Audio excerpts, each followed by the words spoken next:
जब तपाईँ यो संसारबाट बिदा हुनुहुनेछ नि तब तपाईँको शरीरलाई दागबत्ती दिएर आगो लगाउनेहरू तपाईँको आफ्नै मान्छेहरू हुनेछन्।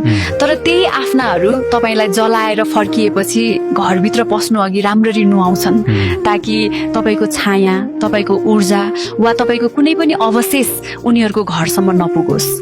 तपाईँका कपडाहरू, तपाईँका मनपर्ने सामानहरू र तपाईँका सबै तस्विरहरू घरबाट बिस्तारै सबै हटाइन्छन्, तर एउटा कुरा भने फालिने छैन र त्यो हो तपाईँको कमाएको पैसा र तपाईँको गरगहना।